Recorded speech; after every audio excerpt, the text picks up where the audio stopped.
हम भी उसे ना माने तो उसके बगैर हमारा ईमान भी नामुकम्मल है। भाई जिसके बगैर मानने वालों का ईमान नामुकम्मल है तो हम तो उसको पहले ही मानते हैं और मुकम्मल है। और उसने आप आगे होकर इस सुमा को अपने ऊपर लिया, यूहन्ना पर ये इरफान खुला, देखो खुदा का बल्ला जो जहां के खुदा उठा लिए जाता है। आइए कलाम मुकद्दस को खोलें। रसूलों के ईमान 20वां बाब और उसकी 28वीं आयत। बस अपनी और उस सारे गल्ला की खबरदारी करो जिसका रूहुल कुद्स ने तुम्हें निगहबान ठहराया ताकि खुदा की कलीसिया खुदा की कलीसिया की गलाबानी करो जिसे उसने खास अपने खून से मोल लिया। सो इस आयत की रोशनी में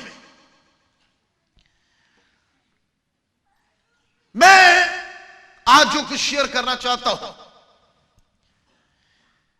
क्रॉस क्वेश्चन असल में इस आयत के मुताबिक यह है, खुदा तो रूह है, खुदा रूह है, रूह के कोई गोश्त और हड्डी नहीं होती। इसलिए यहां जो लिखा है ना कि उसने खास अपने खून से, यानी खुदा ने अपने खून से मोल लिया, यह गलत बात है। बड़े बड़े आलम में भाई गलतियां करने वाले, बजाय इसके कि यह कहा जाए कि पाक रूह हमें इसकी समझ दे, हमें समझा, हमें बता ये क्या है। सो इस आयत को लेकर यह बात मशहूर कर दी गई, खुदा रूह है, सब ईमान रखते हैं, रूह के गोश्त और हड्डी नहीं होते हैं? ईमान रखते हैं। तो फिर वाकई रूह का खून तो नहीं है, ये ईमान रखते हैं। पर यहां लिखा है कि उसने अपने खून से मोल लिया है। बहुत जरूरी है इस आयत को समझें ताकि इस आयत के वसीला से पोशीदगी में जो असल दुश्मन है वो हमारे ईमानों और यीशु मसीह की पहचान के खिलाफ हमलावर होने की कोशिश कर रहा है, उसको हम रोक सके और कुचल सके। ये आयत जो है ये तो बहुत बड़ी यीशु मसीह की अलूहियत का पुख्तगी के साथ सबूत पेश कर रही है। लिहाजा जो लोग अलूहियत, खुदाइयत के मुकाशफा को नहीं समझते या अंडरस्टैंड करते, वो इस आयत को भी नहीं समझ सकते। ये आयत तो क्या और बहुत से भेद हैं कलाम मुकद्दस में। मैं ये ईमान रखता हूं कि ये खुदा का कलाम जिन्हें नहीं समझ या नहीं समझ आ रही वो एक अलग बात है, पर और मैं ये ईमान रखता हूं कि खुदा ने अपना कलाम कभी भी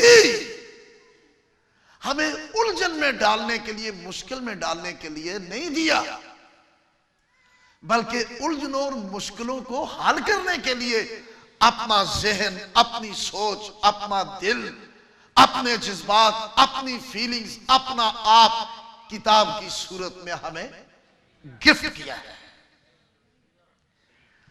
ताकि हम खुदा को समझें, खुदा को अंडरस्टैंड कर सके, खुदा की सोच को जान सके। हमारे पास दुनिया में वाहिद जरिया सिर्फ यही है, और इसी वाहिद रूहानी जरिए पर अटैक्स होते रहते हैं, क्योंकि पीछे चाल किसकी है? इब्लीस की। भाई शुरू ही से उसकी ये चाल रही है ना, उसकी शुरू ही से ये चाल रही है, जो कुछ खुदा ने कहा है उसके खिलाफ सोच देना। आप मेरी बात समझ गए, पहुंच गए कि नहीं? बागेदन पहुंच गए? केड़ा केड़ा बागेदन तक पहुंच गए? आप एक ही टाइम में बागेदन में भी हैं और इधर भी हैं। वाह, ये यीशु की वजह से। हालेलुया। क्योंकि वहां जो खुदा ने कलाम किया था, कलाम ही के खिलाफ दुश्मन ने उनके अंदर क्रॉस क्वेश्चन पैदा कर दिए, मुतजाद बातें, शकूक। और पिछली दफा भी मैंने बताया, वो लोग शिकस्त की जिंदगी गुजारते हैं जो कलाम को अंडरस्टैंड नहीं करते और कलाम का इस्तेमाल नहीं कर रहे। सिर्फ पढ़ना सुनना काफी नहीं होगा। अगर आप पढ़ने, वो लिखे ना, जो दुआ ईमान के साथ होगी उससे बीमार बच जाएगा। अब ईमान की दुआ क्या है भला? कलाम की दुआ। Thank you. ईमान की दुआ जो है वो कलाम की दुआ है, यानी ऐसी दुआ या ऐसी गुफ्तगू जिसमें कलाम का इस्तेमाल होता है। एक दुआ वो है जो पता नहीं उसे दुआ कहना चाहिए या क्या कहना चाहिए, जिसमें इंसान की अपनी अकल शामिल है, अपना जहन शामिल है, अपनी सोच शामिल है, अपने जज्बात शामिल है, अपने एहसास शामिल है, अपनी फीलिंग्स शामिल है। वही सब कुछ वो बयान कर रहा है। पर जब आप कलाम की गुफ्तगू वाली दुआ करते हैं तो इसमें खुदा की अकल है, खुदा का जहन है, खुदा का सब कुछ शामिल है, खुदा की फीलिंग्स है। लिहाजा आप उस तरह से दुआ करने लगे हैं। अगर कोई कुछ कहे तो ऐसा कहे गोया खुदा का कलाम, तब आप भी खुदा की गुफ्तगू के मुताबिक गुफ्तगू करने वाले बनेंगे। इसलिए इसको इस्तेमाल कीजिए, कलाम को, और इस्तेमाल कर करके तारीकी की कुव्वतों को आप कुचलते जाए। जैसे आज खुद मुजस्सम कलाम यीशु मसीह ने भी कलाम इस्तेमाल कर करके दुश्मन की हर बात को कंडेम किया, लिखा है, छू के लिखा है। यह भी लिखा है ते जे लिखिया याद रखोगे तो आखोगे ना, जे लिखिया याद ही नहीं तो फिर अपनिया ही मारी जाओगे। क्योंकि जब आप कहते ना लिखा है तो इसके सामने वो ठहर नहीं सकता, वो मानता है, मानना पड़ेगा लिखा है। नानी ऐ शैतान गेट आउट। नस नहीं नजर आ रहा है तो पिछे दुम दा थोड़ा जा ऐसा ही नजर आ रहा है। नस ने लालच दा दुम फेरता है ना, दुम फेरता है, क्योंकि सिर हूँ दुम ही फेरता, सिर ते आ गया ना यसू के पैरों के थले, पिछे रह गई दुम, ते दुम तुसा कुचल नहीं है। हालेलुया। हाँ, वड्डा काम ने कर दिता है। हालेलुया। डंक कट दिता है, कहता फेवो आने दी पूछल फेवो, दबाओ यीशु के नाम में। हालेलुया। और बाप ने यह हमें ये शफकत, ये दस्तरस बख्श दी है। हाँ, प्रेज गॉड। सो इस आयत मुकद्दसा में हमारे खुदावंद यीशु मसीह की अलूहियत और उसकी खुदाइयत का पुख्ता सबूत पेश किया जा रहा है। और दुश्मन की यह भी हमेशा कोशिश रही है कि यीशु मसीह की अलूहियत पर पर्दा डाला जाए। लेकिन क्या खूब लिखा किसी ने, लोग जब मुझसे कहते यीशु सिर्फ इंसान था। बहुत पुराना गीत, छोटे छोटे थे हम ये गाया करते थे, बड़ा खास है ये। लोग जब मुझसे कहते यीशु सिर्फ इंसान था, आगे कहता मैं हरगिज नहीं, ये कैसे हो सकता, यीशु खुदा भी है। हालेलुया।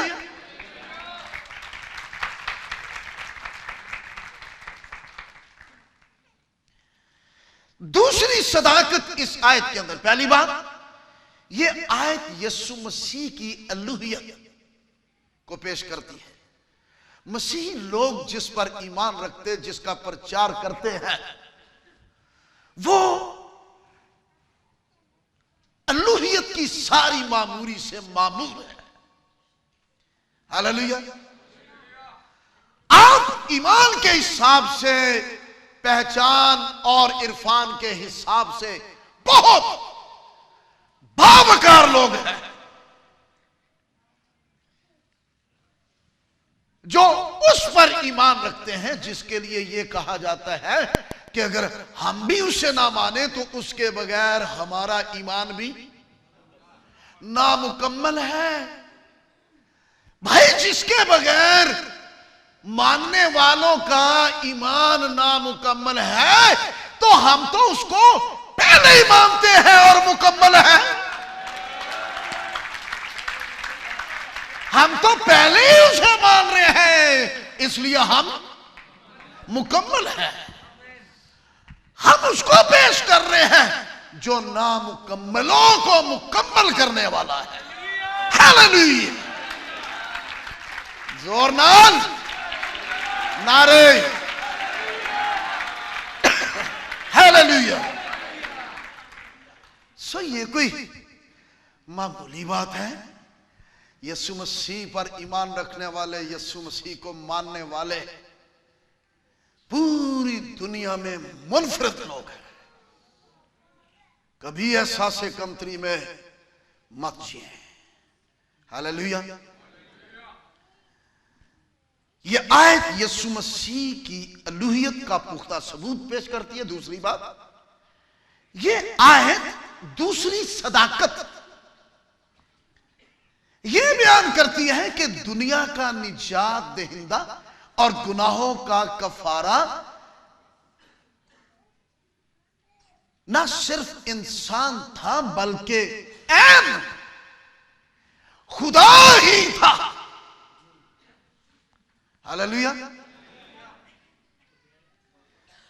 कलीसिया का निजात दहिंदा कोई बकरा नहीं, कोई छतरा नहीं, कोई जानवर नहीं, कोई परिंदा नहीं, बल्कि यीशु मसीह खुदा। हालेलुया। वो है। इस लिहाज से कलीसिया इंतहाई अहमियत की हामिल है। कलीसिया को लिखा उसने खास अपने खून से मोल लिया है। मसीही कलीसिया खुदा के खून से खरीदे हुए लोग हैं। Praise God. आओ बाशऊर हो, दिलेर हो। लिहाजा एरा वगैरह का खून आप पर क्या कर सकता है? पावे कोई प्या छूटे, पावे कोई छुटे, पावे कोई छुटा मारे, पर बशर्ते के आप खुदा के खून में महफूज हैं, तो फिर कोई बात ही नहीं है। आमीन। अब जरूरत इस बात की है कि इस आयत मुकद्दसा को समझने से पहले कलाम मुकद्दस की रोशनी में यह समझा जाए कि आया खुदा रूह ही है या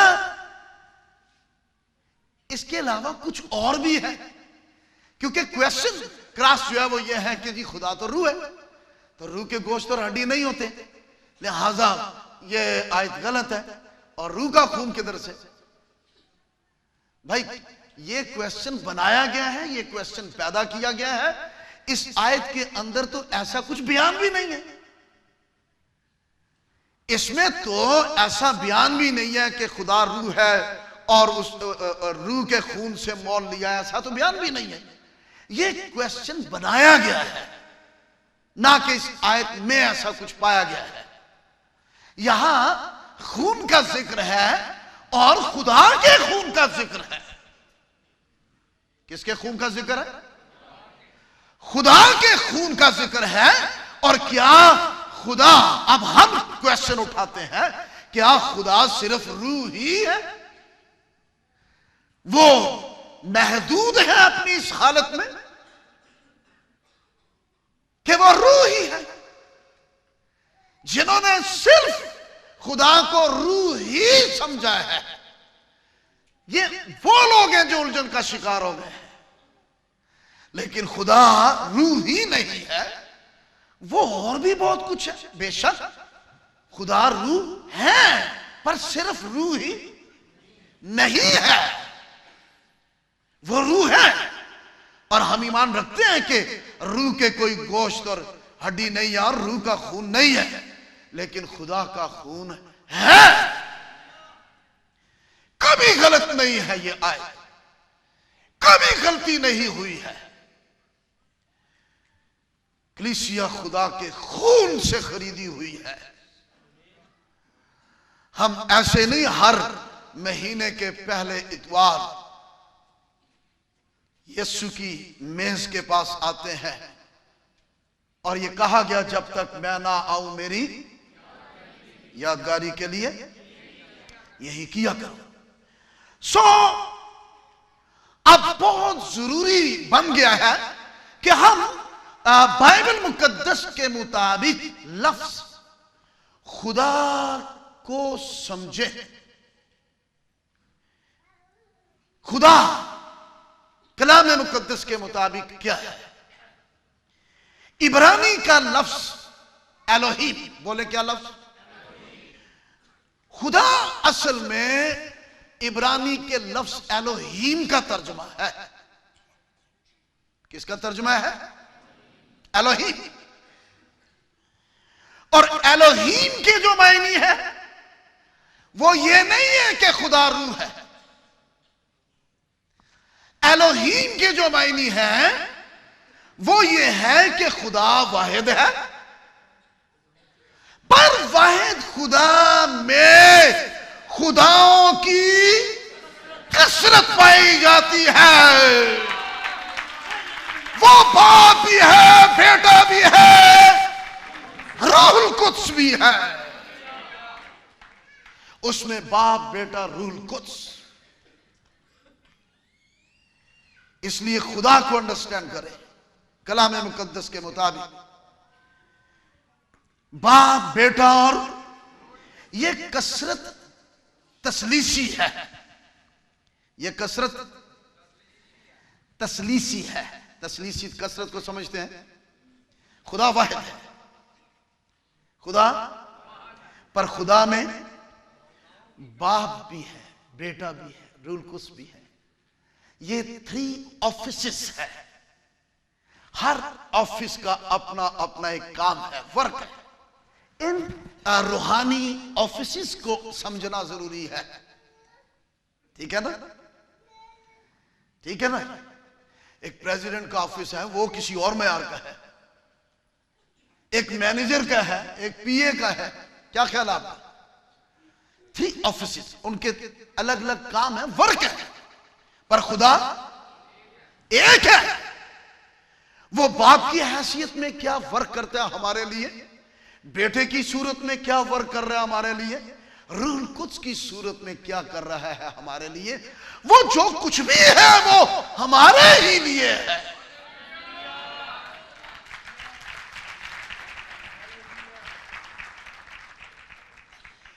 इसलिए ये कसरत तसलीसी को ऐसा हरगिज ना समझा जाए जैसा दुश्मन इब्लीस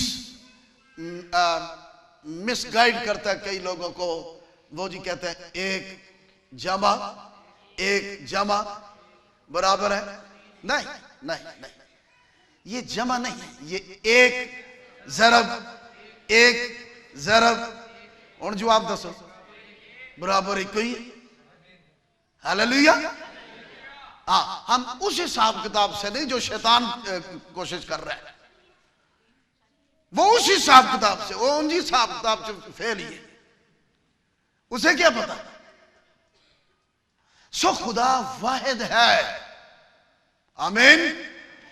उसमें बाप की शफकत भी है, उसमें बेटे की सूरत में भाइयों की मोहब्बत भी है, उसमें रूह कुद्स हमारा दूसरा मददगार है। हालेलुया। पर 3 खुदा कभी नहीं है।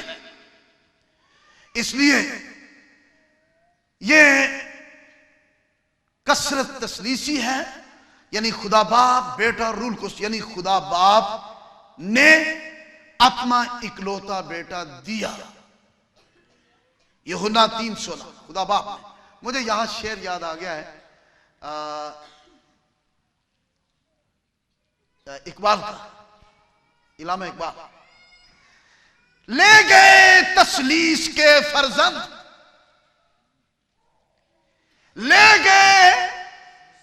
वो भी तसलीस मानता है भाई, वो मानता है, उसने अपने शेर अपनी किताब में लिखा है बांगे दरा,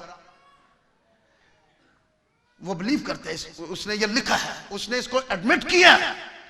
ले गए तसलीस के फर्जंद मेरा से खलील, यानी वो लोग जो तसलीस के फर्जंद हैं, यानी वो लोग जो वाहिद खुदा में खुदा बाप बेटे रूह कुद्स के फर्जंद हैं, उस पर ईमान रखने वाले लोग हैं, उसके मानने वाले हैं, वो मीरास से खलील ले गए भाई।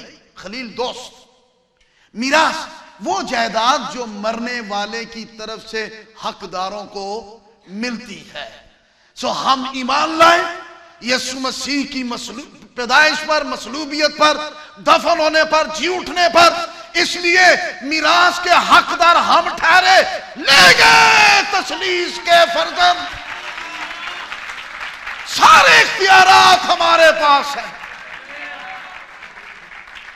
आसमान और जमीन का कौन इख्तियार जो उसके पास है, उसने अपनी कलीसिया को दिया है भाई। कहता है मैं तुम्हें इख्तियार देता हूं। ले गए तसलीस के फर्जंद जो वाहिद खुदा में बाप बेटे और रूह कुद्स के मुकाशफा को समझ गए हैं। हकीकत में वही इस दुनिया में बाइख्तियार लोग हैं और रूहानी जायदाद के वारिस है, रूहानी खजानों, रूहानी मखजनों के आप वारिस हैं। हालेलुया। हमारी दिलेरी, हमारी कुव्वत, जुर्रत इसी सच्चाई में है। Praise God. वाह वाह। ताई ते साडे नां दे नाल महरूम नहीं चल सकता। मरहूम नहीं छाड़ना चाह सकता। पक्का ही काम करता है, मैं तुम्हें यतीम ना छोड़ूंगा। ले गए तसलीस के फर्जंद जिसमें बाप भी है, बेटा भी है, रूह कुद्स भी है। हालेलुया। मैं तुम्हें कभी यतीम नहीं छोड़ूंगा। यतीम तो वो है ना जिनका बाप ही नहीं है या मर गया है, जिनका बाप मर गया। लेकिन हमारा बाप जिंदा है। हालेलुया। खिश्त फारसी का लफ्ज है, कंप्लीट शेर नहीं बोल, अभी मैंने बोला। ले गए तसलीस के फरजंद मिरासे खलील, दोस्त की मिरास जो उसने मसलूब होकर दफन होने से सब कुछ हमारे सुपुर्द किया है। हालेलुया। और जमीन की इंतहा तक का क्या बना दिया है? गवाह बना दिया है। वाह, गवाह। खिश्त बुनियाद कलीसिया, खिश्त बुनियाद कलीसिया बन गई खाके हिजाज। खिश्त फारसी का लफ्ज है जिसका मतलब है ईंट या पत्थर कह ले इसको। ओके। खिश्त बुनियाद, बुनियादी पत्थर जो इस दुनिया में, इस धरती पर कोने के सिरे के पत्थर की तरफ से बुनियादी पत्थर कलीसिया बन गई है। इमारत यहां इस दुनिया में जो खुदा की कहलाती है वो कलीसिया है। खिश्त बुनियाद कलीसिया बन गई खाके हिजाज। खाके हिजाज जमीन कौन सी? हिजाज अरब का सूबा। हिजाज ये अरब का एक सूबा है, उसका नाम यहां उसने लिया है। तो आपको याद हो, इससे पहले देखेंगे कोई मुखालिफ बातें नहीं है, और ना ही यहां कोई ऐसी मुखालफत की बातें होती हैं, और ना ही ये कोई प्रीचिंग है, ये बैड स्पिरिट है। पर सच्चाइयों को समझना, अंडरस्टैंड करना ये जरूरी है। इससे पहले के दुनिया में और मज़ाहिब या अदियान आते हैं, सारे अरबस्तान में और हर सू करबो जवार में खुदा का कलाम बाइबल मुकद्दस फैल चुकी थी। हालेलुया। खिश्त बुनियाद कलीसिया बन गई खाके हिजाज। हर सूबों में भाई, खा अरब हो, खा खरब हो, हर सू ये तालीम, ये कलाम फैल चुका था। लिहाजा इन बातों में कभी काम नहीं लगाना, ये बदल गई है। कोई आसान काम है? इसकी हिस्ट्री, कोई एक आयत, कोई एक बंदा अपने पास बाइबल रखे एक आयत को बदल ले, तो ये कोई बदलना थोड़ी है। दुनिया की सारी बाइबलें, सारी हिस्ट्रियां इसके साथ ताल्लुक रखती हैं, जियोग्राफियाई हाथ से। कोई एक ही चीज इतने तो बेशुमार बदलना पा जाएगा, तो कर कौन इस तरह सकता है? कोई कर ही नहीं सकता ऐसा कुछ। आमीन। सो शैतान की शैतानियत पर कभी कान नहीं लगाए, ईमान में मजबूत रहे। हालेलुया। सो ये कसरत जो है ये तसलीसी है। मैं ये कह रहा हूं कि खुदा को समझें कि खुदा सिर्फ रूह नहीं, खुदा एलोहीम इब्रानी का लफ्ज का तर्जुमा है, जिसके मायने है खुदा वाहिद है, पर वाहिद खुदा में खुदाओं की कसरत पाई जाती है। हालेलुया। उसमें खुदाओं की कसरत है। उसको हम अददी हैसियत से नहीं देखेंगे कि वो एक है, नंबर वन नहीं। एक का अदद एक महदूद अदद है, वो वाहिद है पर कसरत से है। हालेलुया। हम उस पर ईमान रखते हैं। कलीसिया की बुनियाद इसी सच्चाई और अलूहियत के मुकाशफा पर है। यूहन्ना 3 बाब 16वीं आयत में लिखा है, खुदा ने दुनिया से ऐसी मोहब्बत की कि अपना इकलौता बेटा बख्श दिया। ओके। सो खुदा बाप ने अपना इकलौता बेटा दिया है, और फिर खुदा रूल कुद्स ने मरियम पर साया डाला और वो हमला हुई। सब काम कर रहे हैं भाई। ओके। और फिर यह लूका 1:35 आयत, खुदा बेटा आकर दुनिया में पैदा हुआ। मत्ती की इंजील 1 उसकी 23 आयत। अब इब्रानी में मैंने बताया एलोहीम, यूनानी में खुदा। यूनानी में खुदा के लिए जो लफ्ज इस्तेमाल हुआ है वो है थियोस। बोले थियोस। इब्रानी में क्या? एलोहीम। यूनानी में थियोस। अब थियोस के भी यही मायने है जिसमें खुदाओं की कसरत पाई जाती है, और इसीलिए कलाम में से कलाम, जिसे अरबी टर्म में कलमतुल्लाह कहा जाता है, कलाम में से कलाम, किसी और के लिए यह लफ्ज इस्तेमाल नहीं हुआ है। कलमतुल्लाह सिर्फ एक है। कौन है वो? यीशु मसीह। सिर्फ वो है। उसके लिए थियोतेतोस में से निकलना, खुदा में से खुदा निकलना, इब्रानियों के पहले बाब को जब आप पढ़े, 2 और 3 आयत, इन आयात को आप मुताला करें तो वहां यीशु मसीह के लिए थियोतेतोस का लफ्ज इस्तेमाल हुआ है। थियोस में से थियोतेतोस, थियोस में से थियोतेतोस। और ये थियोतेतोस वो है जो खुदा की जात का नक्श है। तो इब्रानी में क्या है खुदा के लिए लफ्ज? बोले क्या मतलब है इसका? खुदा एक वाहिद है, लेकिन वाहिद खुदा में खुदाओं की कसरत है। ओके, देखिए मैं एक थोड़ा सा आपको प्रैक्टिकल बताऊं। मुबश्शिर आशिर, आप मेरी तरफ आए। आप देख रहे हैं कौन आ रहा है? प्लीज आप वापस जाएं, मैंने मुबश्शिर आशिर को बुलाया है। ये कौन है? मुबश्शिर आशिर, आप वापस क्यों चले गए? आप आशिर नहीं है? आशिर आए। मैंने आशिर को बुलाया है। ये कौन है? इस आशिर में क्या कुछ है? हाँ? बदन आशिर है, रूह आशिर है, जान आशिर है। कौन आशिर है? मुकम्मल इंसान आशिर है। इसमें भी कसरत पाई जाती है, क्योंकि खुदा ने जो इसको अपनी शक्लो शबीह पर बनाया ना भाई, आमीन। तो खुदा में कसरत है, इंसान में कसरत है। नाम एक है, नाम एक है, लेकिन नामुकम्मल है बगैर रूह जान बदन के।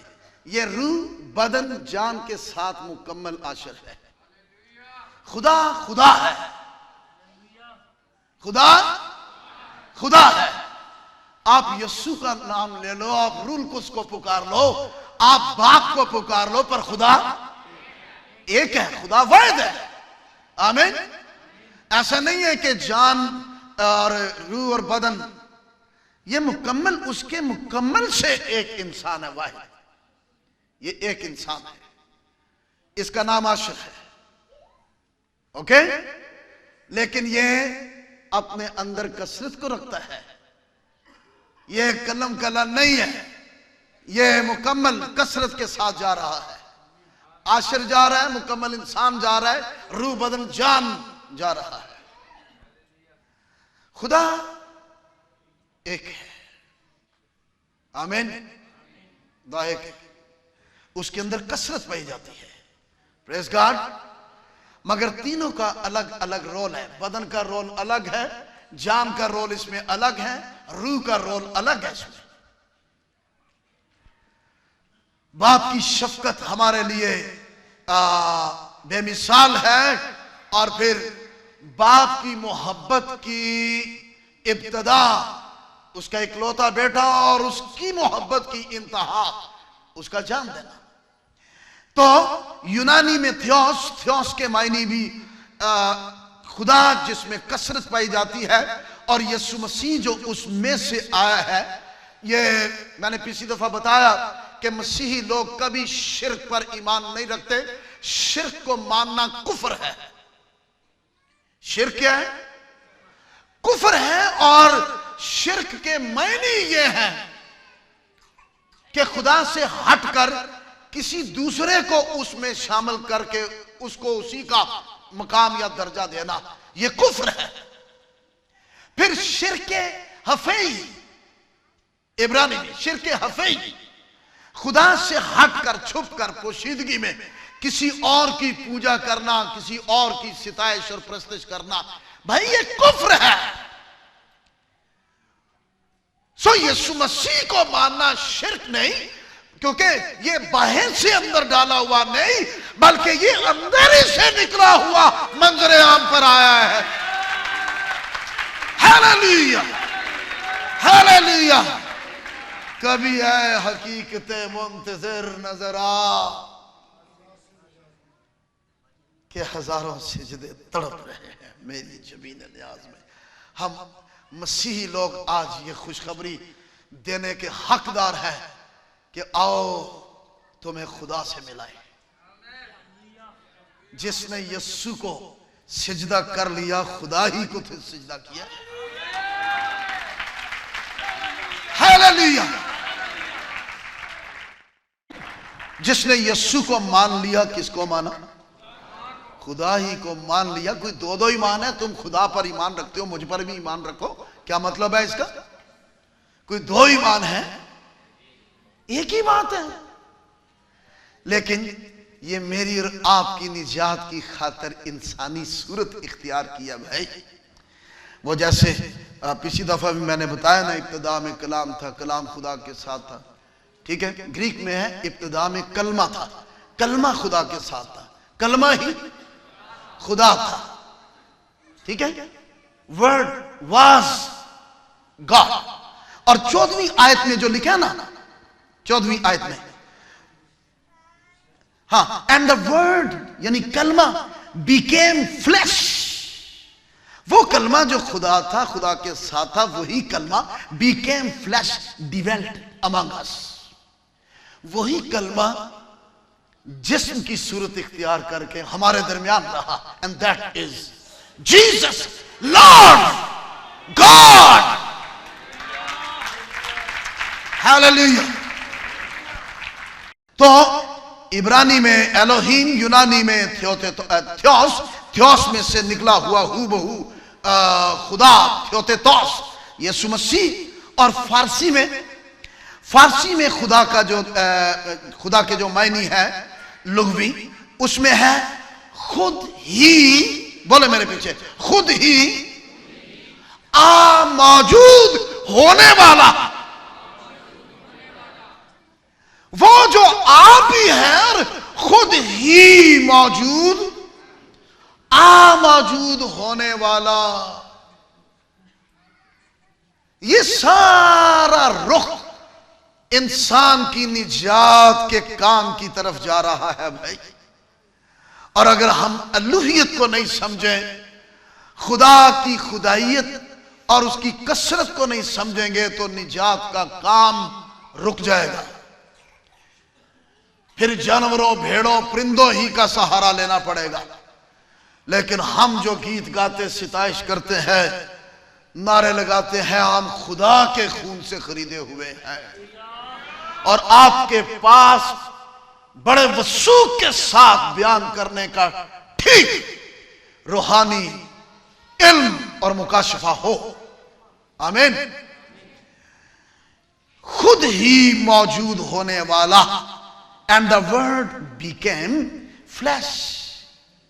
वही कलमा जो अज़ल से है, वही जिसमें आया, इंसानी सूरत इख्तियार की है। हालेलुया। हमारे पास जो बाइबल है, ये बाइबल हू बहू किंग जेम्स वर्जन, जो 16वीं सदी का 1600 साल, किंग जेम्स वर्जन एक शख्स हो गुजरा है। उसने इब्रानी यूनानी का तर्जमा करवाया और उस बाइबल का नाम किंग जेम्स के नाम से रखा गया कि उसके दौरे हुकूमत में पहली दफा इब्रानी और यूनानी में तर्जमा करवाया गया किंग जेम्स वर्जन। अभी न्यू किंग जेम्स वर्जन है। न्यू किंग जेम्स वर्जन का मतलब है जो पहले मुश्किल अल्फाज थे उनको कुछ सलीस किया गया है, लेकिन है वही है सब कुछ। अब ये बाइबल जो आपके पास है ये इब्रानी से तर्जमा हुई किंग जेम्स वर्जन का तर्जमा हमारे पास है। ओके, जैसे यूनानी में है खुदा के लिए, और वो God was manifested in the flash, और ग्रीक में प्रोस्टोन थियोन, और इंग्लिश में God was manifested in the flash. इसमें तिमोथियस का खत उसका पहला तिमोथियस 3 बाब उसकी 16वीं आयत जब पढ़े। ओके, सो ये हमारे पास जो है कलाम, सच्चा जिंदा कलाम, ये कलाम ये बता रहा है इस आयत के मुताबिक किस तरह से खुदा का खून निकलता है। God was manifested in the flash, यानी नादीदनी, जो नादीदा था, जो नजर नहीं आता था, नादीदनी खुदा को दीदनी बनने के लिए जरूर था कि उसके गोश्त और हड्डी हो। ओके, नादीदा को दीदा अपने आप को जाहिर करने के लिए, दिखाने के लिए अब जरूरी था गोश्त और हड्डी वालों के पास आने के लिए उसके गोश्त और हड्डी हो, और फिर वो गोश्त और हड्डी में होकर गुनाहों के कफारा के लिए कुर्बान हो और उसका खून बहे। इब्रानियों 2 बाब 14वीं आयत में जब आप पढ़े तो लिखा है मेरा उस पर भरोसा है। बोले हाथ उठा के, मेरा उस पर भरोसा है, मेरा उस पर भरोसा है। इसे समझ के साथ बोले, मेरा उस पर भरोसा है जो खून और गोश्त में शरीक हुआ है। हालेलुया, जो खून और गोश्त में शरीक हुआ है, यानी अब जो नादीदा है, दीदनी खुदा जो दिखाई देता है और सुनाई देता है और मिलता है, और जिसने कहा जिसने मुझे देखा, ओए होए होए, जिसने मुझे देखा उसने, हालेलुया, क्योंकि मैं और बाप एक है। हालेलुया, हालेलुया, सोल्जन तो नहीं है ना, प्रेज गॉड। वो जो नादीदा है, दीदनी सूरत में गोश्त और हड्डी में शामिल हुआ, मेरा उस पर भरोसा है। रसूल आजम ये ऐलान कर रहा है, मेरा उस पर भरोसा है, मेरा उस पर भरोसा है जो खून और गोश्त में शरीक हुआ है। आमीन। खून और गोश्त में शरीक होने वाला, उसका नाम, जब वो खून और गोश्त में शरीक होता है तो फिर उसका नाम क्या रखा गया? जमीनी नाम क्या है? तो उसका नाम यस्सु रखना। हालेलुया, यानी मसीह में, इस ममसू में बशर बना हुआ खुदा यीशु मसीह, खुदावंद यीशु मसीह,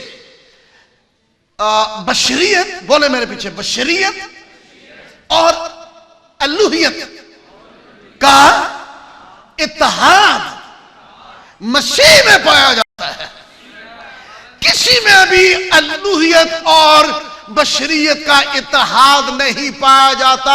हम जिसका प्रचार करते हैं, ऐलान करते हैं और दुनिया का निजात दहिंदा बता रहे हैं, वो यीशु मसीह है जिसमें अल्लूहियत और बशरियत का इत्तेहाद, खुदा और इंसान दोनों ही खूबियां उसके अंदर पाई जाती हैं। हालेलुया,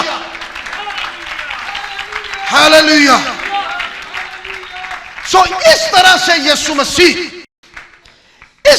यीशु मसीह गुनाहों को मुआफ करने वाला खुदा है।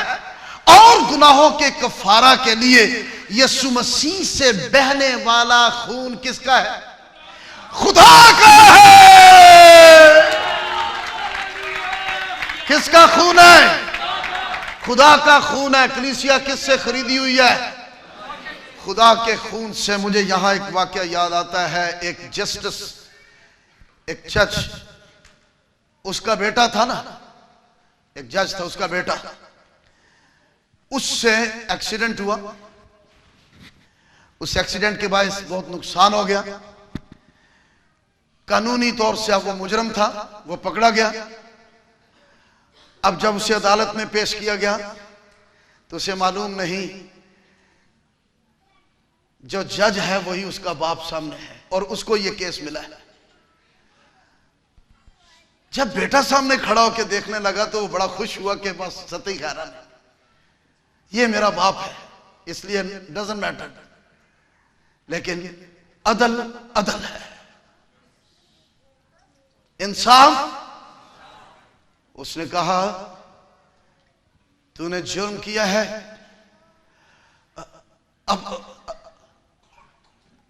अबू जी मैं हूं, तू मुजरम है,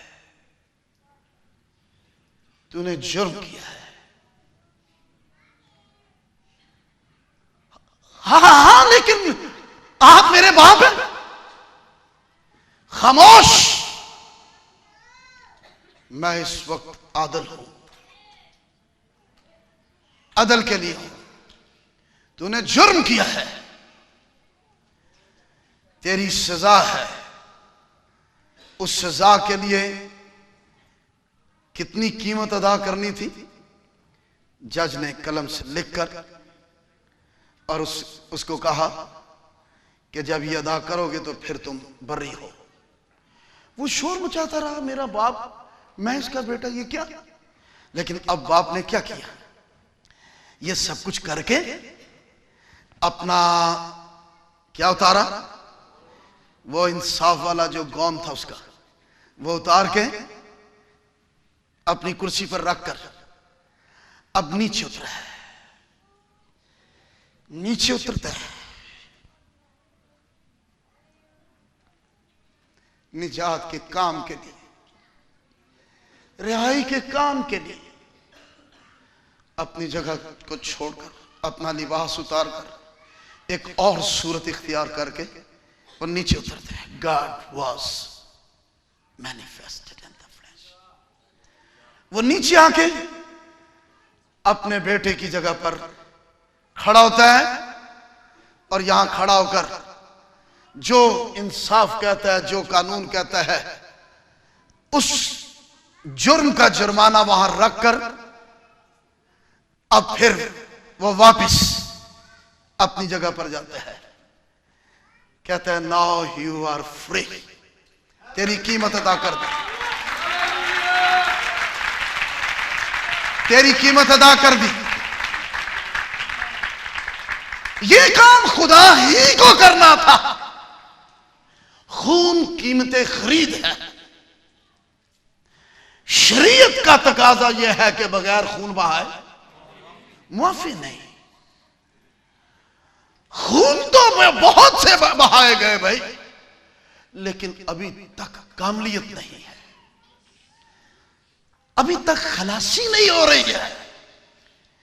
खलासी के काम के लिए ऐसा खून जो ना जानवर का, ना परिंदे का, ना किसी और का, बल्कि उसका अपना खून, जो उसकी इलाही पाकीज़गी के मयार पर पूरा उतरे। इस तरह से उस मेज से जो निकला है वो कलमा थियोतेतोस यीशु मसीह है। उस कलमे ने हम जिस्मानियों की तरह जिस्म की सूरत इख्तियार की है, नीचे आया है और उसने आप आगे होकर इस जुम्मा को अपने ऊपर लिया और यूहन्ना पर ये इरफान खुला, देखो खुदा का मर्रा जो जहां के खुदा उठा लिया जाता है।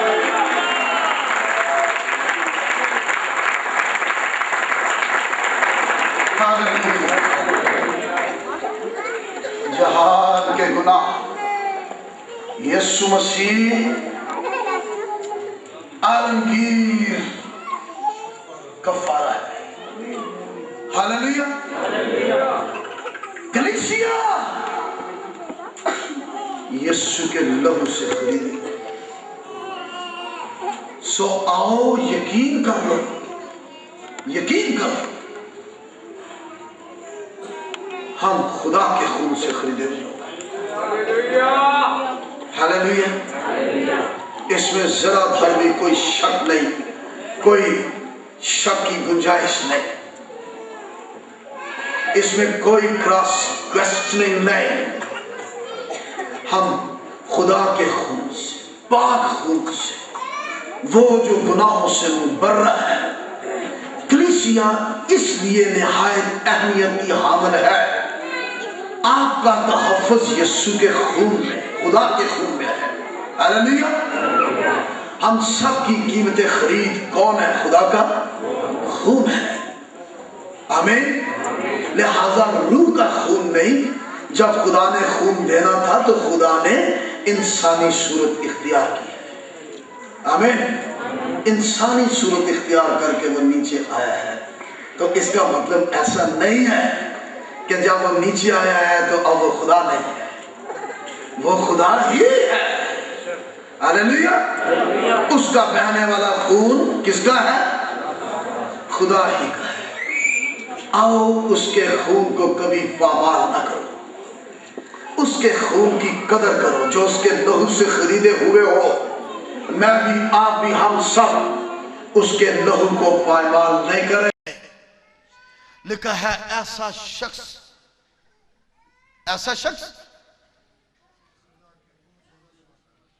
किस कदर ज्यादा सजा के लायक है। अब ये बारी हमारी है। ऐसा शख्स किस कदर ज्यादा सजा के लायक है, जो क्या करता है? अहद के खून को जिससे वो पाक हुआ था नापाक जानता है और फजल के रूह को बेइज्जत करता है। इसलिए कोई नामुनासिब तौर पर इस रोटी और इस शीरे में जो उसने अपने कलाम की तख्लीकी कुदरत से ठहरा दिया कि ये मेरा बदन और ये मेरा खून है, कोई नामुनासिब तौर पर नहीं इसमें शामिल हो। मुनासिबत पैदा करें, तौबा करें, गुनाहों को छोड़ें, उसके खून को बेइज्जत नहीं करें। कब करते हैं? जब आप उसी के लहू से खरीदे हुए, आप पर उसके लहू की मोहर लग गई और फिर उस लगी लगाई लहू की मोहर के समेत आप फिर से अपने आप को गुनाह के हवाले, बेईमानी के हवाले, शैतान के हवाले, गुमराही और बरगश्तगी के हवाले करें, तो फिर आप उसके खून को पामाल करने वाले हैं। आप उसके लहू से खरीदे हुए अपने आप को जब फिर से हवाले करते हैं तारीकी की कुव्वतों के, तो अब आप उनके हाथों से खुदा के खून को बेइज्जत करवा रहे हैं। ऐसा चाहेंगे आप कि ऐसा हो? आओ अपने सर झुका लें।